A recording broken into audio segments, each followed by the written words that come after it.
When it comes to the Cheltenham Festival, there is one man that we want to hear from in Ireland. Of course, that is Willie Mullins. 72 festival winners, 6 Supreme Novices, 4 Champion Hurdles, and of course 2 Gold Cups. I caught up with him here in Closutton, County Carlow, to find out what makes him tick and what he's looking forward to at the big festival this year.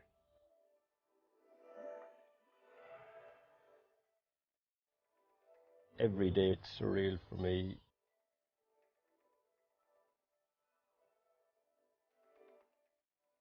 We thank our lucky stars that we have the team we have here.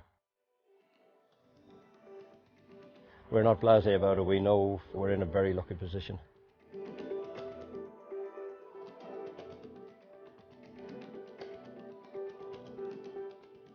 It's extraordinary how the Irish have dominated in recent years. I can still remember when I was a lad and we'd draw a blank at the festival from time to time and have no winners whatsoever. Why do you think that's changed quite so much, and are there specific reasons? I imagine it's purely down to investment, and the investment that HRI have put into racing in Ireland with extra prize money and extra racing, and people, Irish owners and indeed foreign owners, want to have horse in Ireland now because of the prize money, and that is all good as well because it's a rural industry and we have a lot of employment in rural Ireland because of that. So it's a win-win for everyone.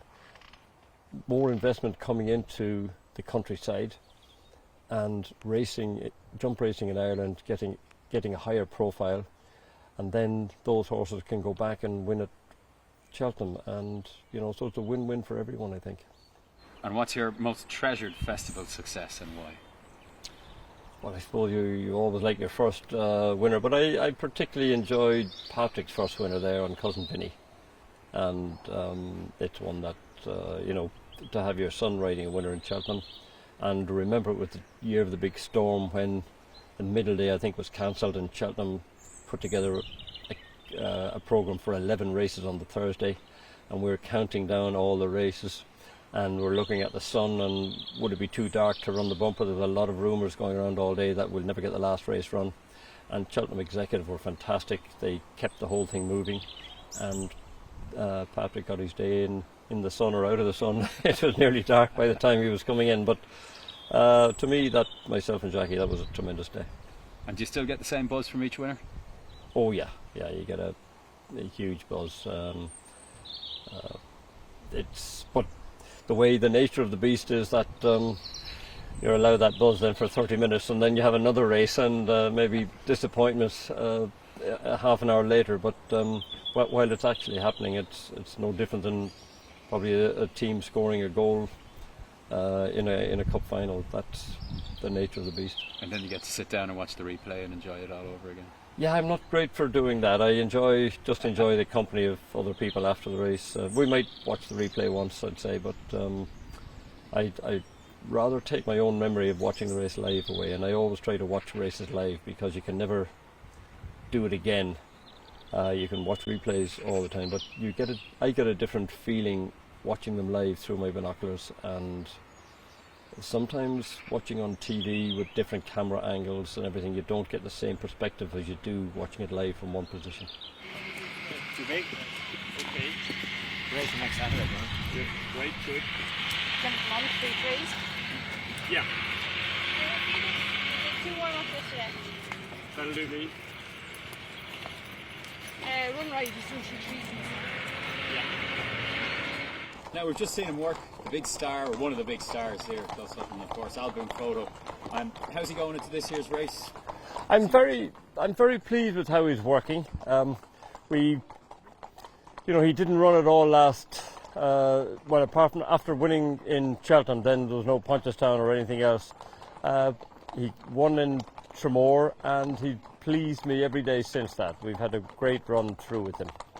He seems to be in good form, all right. What about the opposition? Do you think it's a bit stronger than last year, a deeper race? It doesn't look a deeper race. Obviously, Henry's a Plutard, looks decent, and Champ looks decent. But the horse that were there last year haven't really come on, and I'm happy enough that we have, our fellow in good order.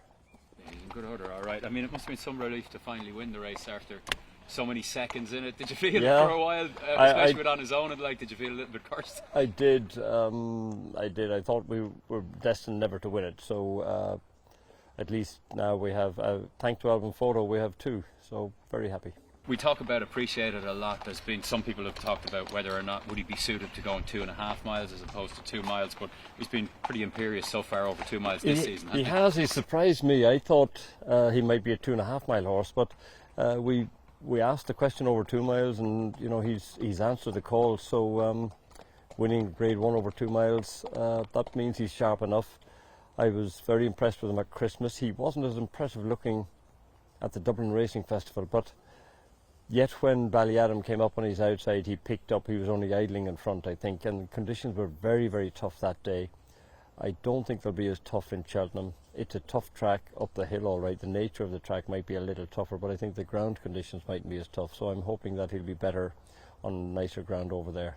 And do you think he'd be able to boss it from the front as such as he has done here, or is he going yeah, to be more but he doesn't have to. I mean, if something wants to go mad in front and give us a lead, we'll be very happy with that.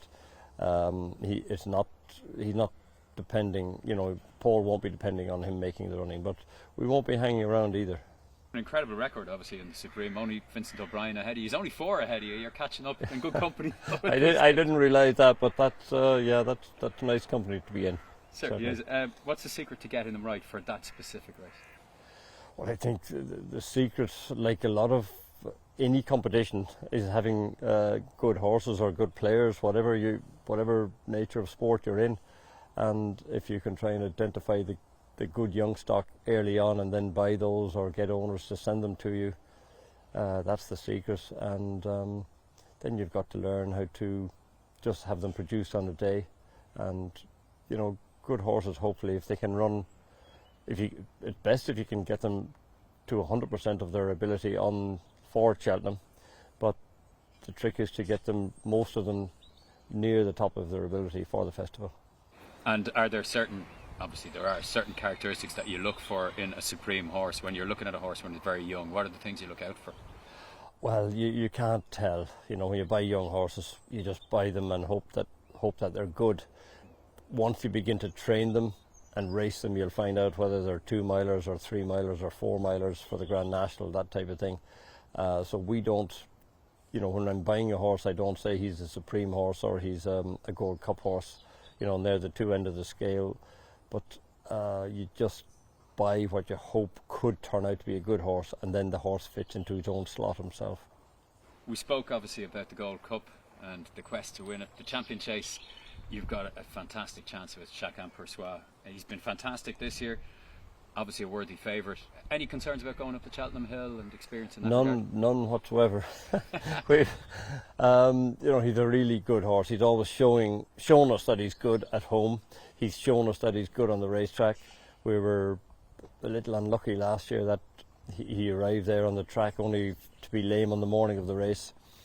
So I'm just hoping we can get him there this year. But I think he has the ability to jump Cheltenham. I think he has the ability to climb the hill.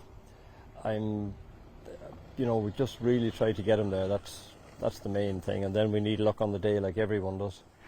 And is he a type of horse, do you think he's just going to bowl along out in front? Will he be taken on for the lead? We won't be hanging around. If something wants to take us on, they can. But he doesn't have to lead either, So if someone else wants to go faster than his gallop, so be it. Paul will just Paul will get his fractions right and try and time it right. He seems to have, we were watching him out on the gallops there, he seems to have a lovely temperament. He has a lovely temperament, I think, which makes it easier for jockeys to ride him. So, and even, the last day Paul thought he was idling with them between the second last and the last. That shows how sort of good-natured he is, that he will keep a little bit in the locker for when it's needed, maybe after the last. Just what you need going up the hill? I think it's just what you need in all good horses, horses that will, especially jump racing where emphasis is mostly on stamina, you try and always keep a little bit in the locker for those tough race meetings. And obviously he's well clear on ratings on what he's done this year compared to what anybody else has done this year. What would be the main dangers for you? Oh, I mean, as we've seen so far, just I want to get there.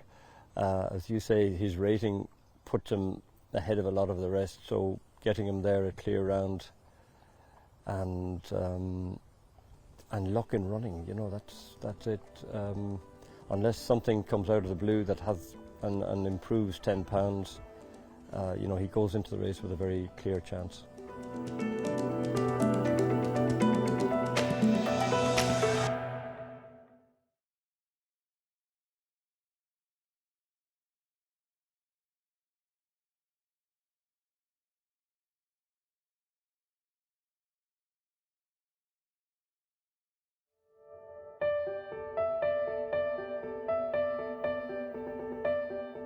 We've got to talk about your 2 mile chasers in terms of your young pretender Energumene coming through, heading for the Arkle.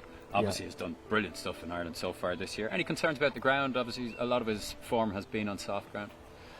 Yes, as far as we can see, the long-term forecast between now and Cheltenham is for very dry ground. However, Cheltenham usually don't like to start the meeting on less than soft ground because it's very hard to water after the first day, so softer ground is going to be there early on in the meeting, which will suit him. And obviously you got All Mankind in the race, who's going to take him on. Would you be happy enough to let him go on if he really wants to? As you know, we don't have to make the running either. We'll just go our own pace, and we'll see what happens. And with pace in the race, you never know, it could set it up for maybe something at a price getting into a place like Franco de Port. Well, that's it, you know, that's what's going to suit. There's always going to be pace in the Arkle. It's the nature, the Sporting Life Arkle, it's the nature of that race, and you know, so it's if you're worried about too much pace, you probably shouldn't be in the race in the first place, you know. So it'll suit Energumene from the front, and it'll suit Franco de Port coming from behind, as you say, if they go too fast in front, as it happened at Christmas in Leopardstown, that Franco de Port came along and mopped up after the ones in front went too fast. So hopefully you're going to have the champion chaser this year. He may well have a serious contender next year with Energumene. Yeah, well, we're keeping fingers crossed and everything for Chacun Pour Soi, and hope the other fellow makes the progress. And talking about progress, we mentioned the Gold Cup, obviously Boum Photo going for the third one, but then in the Brown Advisory Chase, used to be the RSA, you've got the amazing Monkfish going there. He's an incredible horse, could be future Gold Cup winner as well. He seems to just have it all. When did you realise he was really that good? Well, I certainly didn't realise it after his first run. I think he disappointed me so much, but I think he was just so green, and then he started putting it together. And then this year, as a chaser, he just seems to have gone into a different league. Remember, he just scrambled home last year in the Albert Bartlett, but I thought he showed huge courage to come between the two horses after the last hurdle in the Albert Bartlett, and that courage has stood to him. And this year over fences, fences have just brought out real star quality in him. He did seem to, he was a bit free at times. He did a few things wrong in the Albert Bartlett, but still managed to beat a good field. Yeah, he likes to gallop along and get, now that he's learned how to race. Certainly, the first time I saw him jumping for me over hurdles, I was very disappointed. But that just shows you how inexperience and greenness on a racetrack can manifest itself in a horse. And the more experience he got, the better he got. He just kept improving. Probably just got confidence that he could race, and the confidence that he got from beating that field in the Albert Bartlett has really come to the fore over fences this year. Horses love to win no more than humans love to win, and he's the real example of that. I'm going to ask you 3 questions in one here. So this is about the Ryanair. Obviously you have such a strong hand in the Ryanair this year. Min, is he as good as he was last year? Allaho, is he the real pretender, and can he take his crown? And of course Mellon, could he finally get that win that he deserves at the festival? Yes, I mean, Mellon I think has been second 4 times at the festival, a huge record. Could this be the race? I hope for his sake it is. He deserves a festival win. Min has been there and done it. disappointed at the Dublin Racing Festival, but he did it very well at Christmas. And maybe I shouldn't have run him at Dublin Racing Festival, but Patrick pulled him up when things weren't going well, so I don't think he's done any harm. And then Allaho certainly is a horse, I think, with a future. I thought he might be an out-and-out stayer, but he's by no risk at all. The sire of Epatante, who won the Champion Hurdle, maybe he just needs a shorter trip, and that's why we're going for the Ryanair. And when it comes to the Mayor's Novice Hurdle, obviously you've a battalion going over at the moment in terms of entries. The race you've won all 5 run-ins of it. Which are the ones out of those mares that we should look out for? Well, I imagine, Galwaz was a little disappointing the last day, but we probably had the wrong tactics. Hookup ran a terrific race at Dublin Racing Festival in Leopardstown, so she did. Glens of Antrim is a filly, I think, who ran a great race the last day, even though she was beaten, but I think she's going to improve for that run. We have, those 3 have a huge chance. And if you had to pick one, very tough thing to ask. It's a tough. I'm going to hope one of them can do it on the day. Yeah. Okay, what's your best chance of a winner in the handicaps? Something people can have a few bob on. Ooh, that's a tough one. Not meaning to put you on the spot now, right? I imagine usually it'll have to be a handicap hurdle. I think we're luckier in the handicap hurdles. Maze Runner was very good. And I'm happy that Maze Runner might be making more improvement than any. Okay, one for the notebook, Maze Runner. Finally, the Mayor's Chase, Elimay is going there. The Mayor's Chase, Elimay is favourite for that. She won very well over 2 miles in Naas the last day. Colreevy, even though she's only a novice, has run 2 fantastic races, and she has the ability to go around there. My only worry about Colreevy is if the ground dries up, and the long-term forecast is for drier ground, I think, between now and Cheltenham. But we'll see. At the moment, she's in the race. I have to have a word with the connections, but Elimay definitely goes there, and I think deserves to be favourite on her performances. If you could come out of retirement to ride any of your horses this year, who would it be? I imagine the horse everyone would want to ride is Chacun Pour Soi.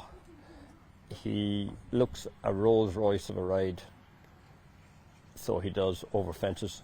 And if you go back to the day Danny rode him in Leopardstown, I sent him off schooling behind 3 or 4 Grade 1 horses, and after one fence, I think the horse just took Dandy to the front, and he just galloped and galloped and jumped.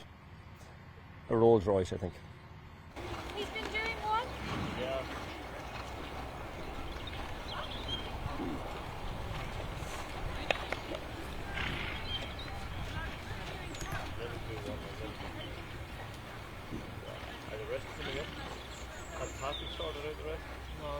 How are you finding Brexit in terms of the costs, all the paperwork and things like that? Is it a frustration? It's just more red tape. It's obviously going to cost more, and a lot more red tape, because we're not going into a European country, an EU country. So, but they're all things that we'll get over, I think. And as long as we get over to Cheltenham, we'll worry about the coming back. Hopefully, we'll have a bit of silverware to come back with, but. Get the horses there first, and then we'll worry about the rest of it. Then you'll worry about coming home. Yeah, that's about it. There's been a lot of talk recently about the festival being the be-all and end-all. Dan Skelton reckoned that it's almost become too big and it damages the rest of the season. Does it take away from other major races, which sometimes can be seen as trials for the big festival? I imagine we're lucky to have a festival, a centrepiece for our industry. It'd be like having soccer without a World Cup, wouldn't it, if you didn't have Cheltenham? So I think it's a very good thing for racing that we have something that everyone wants to aspire to. It drives racing, it drives owners into racing. They want to win at Cheltenham, and to me it's the driving force behind racing. It's a bit like Royal Ascot for flat racing or the Derby for flat racing. You've got to have a pinnacle. Cheltenham is the pinnacle. And does it feel a bit surreal when you walk into this yard sometimes and you see all the stars? I mean, looking forward to a couple of weeks' time. Every day it's surreal for me to have what good horses are here, because I know when we were small trainers, you know, if you had one good horse and he's your star, but every day we thank our lucky stars that we have the team we have here. It is surreal for me every day, and we, you know, we're not blasé about it. We know we're in a very lucky position, and we enjoy it, I suppose, is probably the best way to say it.